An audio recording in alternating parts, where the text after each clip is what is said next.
Hello, Mr. Matt back. We are going to be going ahead and doing our project for the week. This is the second time I've recorded this video because the first time I made the video, I forgot to hit the record button, so I'm going to be an expert here, maybe a little bit faster. Won't make it as many mistakes. So if you think, wow, Mr. Matt's doing a perfect job here, well, he's already done it one time. Make sure that you hit the pause button, hit the back key, forward key if you want to jump forward or backwards.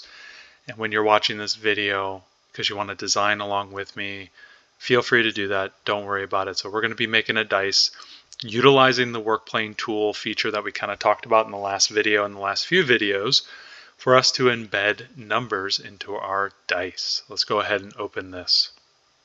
And you can see the lovely, beautiful dice that Mr. Matt has made in the last 30 minutes and forgot to hit the record button.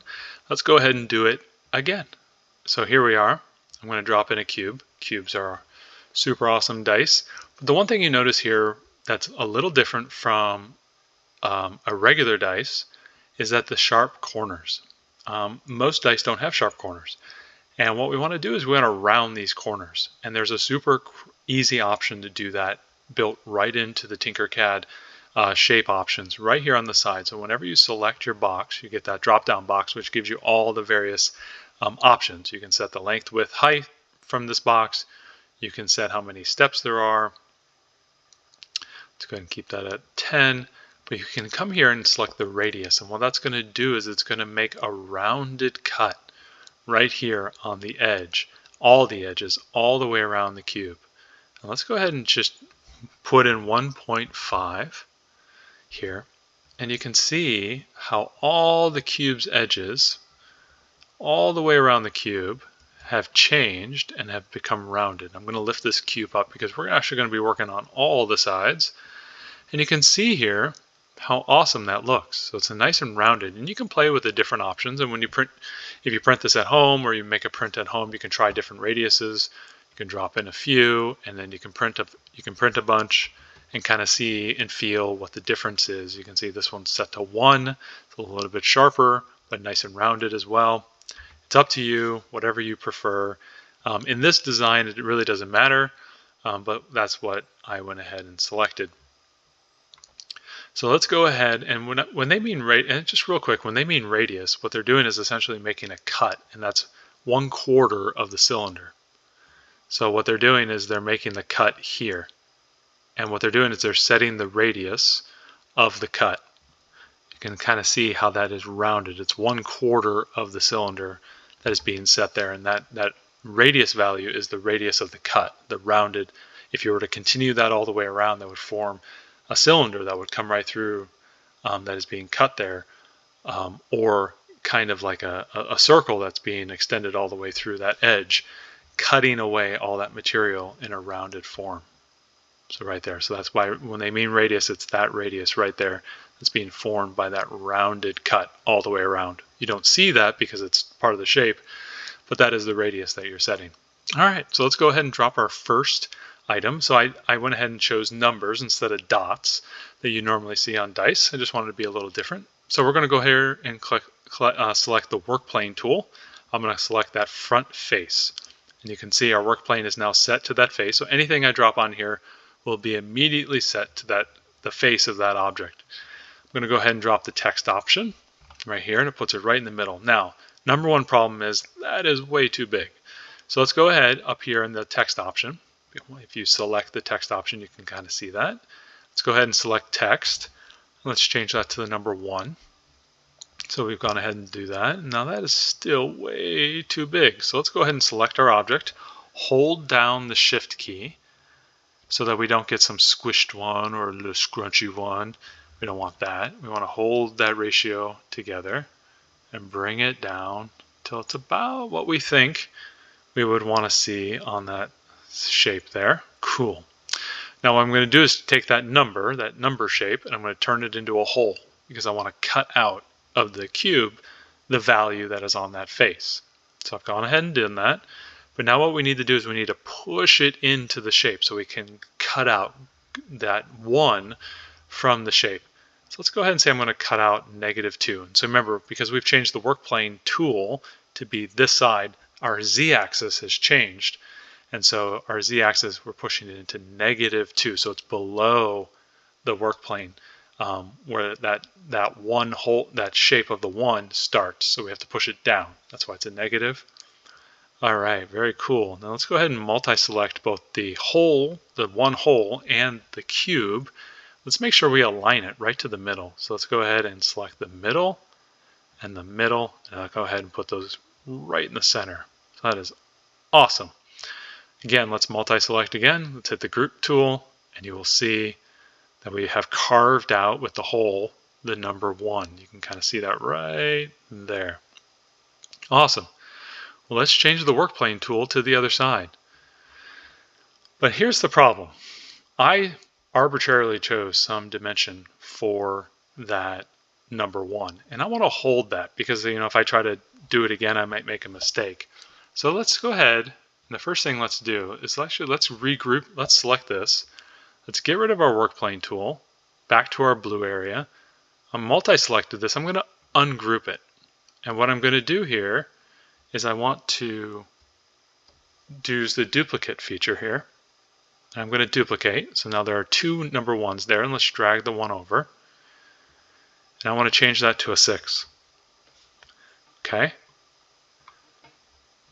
Now, without touching anything else, I'm going to click the duplicate tool again, and that duplicates the 6. So it makes the duplicate, it keeps that same value, moves it over. Let's change that to a 5. Let's do it one more time. And we have a 4. Let's do it again. And now we have our 3, and that's going to cause that to fly right off the screen. Might be hard to see. Let's duplicate that again and just move it over and change that to the 2. So now we have all of our numbers. We have the 1, we have the 6, 5, 4, 3, 2. So for all sides of our shape, now let's go ahead and regroup the 1 and the cube so I can maintain that cutout. Very cool. Now what we're going to do is, I think the numbers go on the opposite side. So 1 and 6, 2 and 5, 3 and 4 are on opposite sides. So this 6 needs to be moved to this side of the face. The first thing that's going to happen though is if I drag that over there, it's going to be backwards. You can see from this side that 6 is backwards.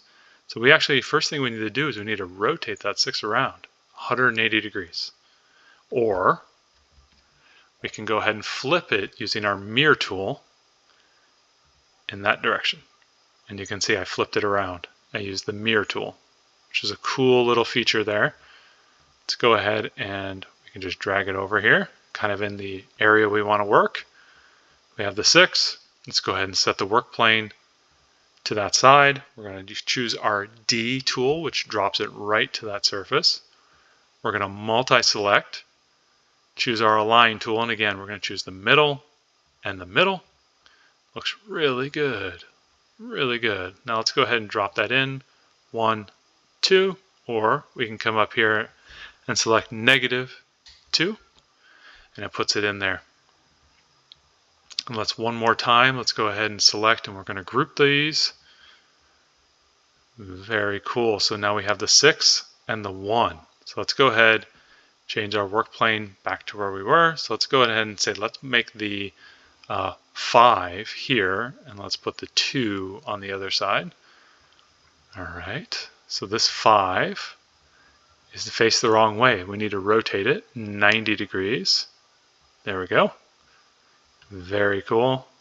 Let's go ahead and select that work plane tool, set that face, select our 5, hit the D, and you can kind of see what we are doing now. We're going to align that. 1, 2, looks good. And again, we're going to go ahead and set our to -2. Oh, wrong way, wrong one. It's totally normal to make mistakes. -2, and there it goes. It's now inside our cube. I'm going to multi-select. I'm going to group, and you can see the 5 has been cut out there. Let's change our work plane tool back to there. Very cool. So now the 2 is going to be on the other side. Let's just drag it over. And you can see how important it is for you to be able to control the views on the screen quickly, because it allows you to work quicker. And you'll learn how to use that middle button and that right button. Hopefully you have been mastering that over the last few videos. And there's our 2. We're going to put it right on this face. Again, we got to choose the work plane. We hit D. Let's go ahead and multi-select. We'll go ahead and align. Again, the middle with the middle. Done. Let's go ahead and push it in. 1, 2. Oh, I made a mistake. I had all the grouped. I did not have just the 2. Went ahead and push 1, 2 clicks. Very cool. Let's go ahead and multi-select, and again, group the objects. Allow for that 2 to be cut out. So we have our shapes there. Let's move our work plane back. Let's go ahead and put the 4 on the top. And again here, you can kind of see we got to lay that 4 down 90 degrees. Oh, a little too sharp there. 90 degrees. Cool. Let's just go ahead and bring it up.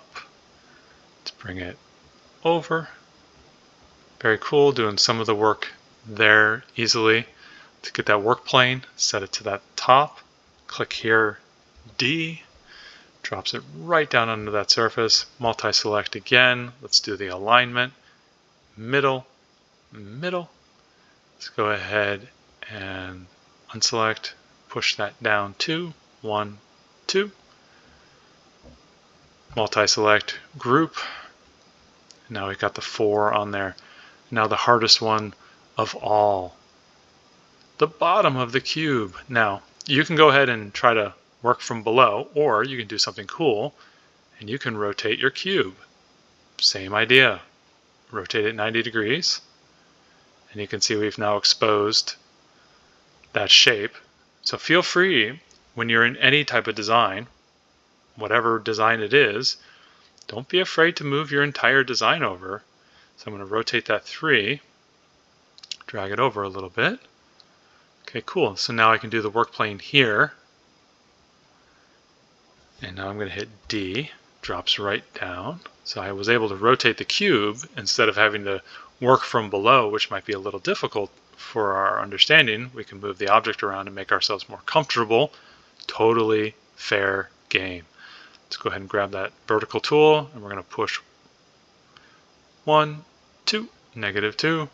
And then what we'll do is one last grouping, and I think our dice will be done. Let's undo our work plane, and there we are. Let's go ahead and rotate it back. So that's there. So we got the 1 and the 6, the 2 and the 5, the 4 and the 3.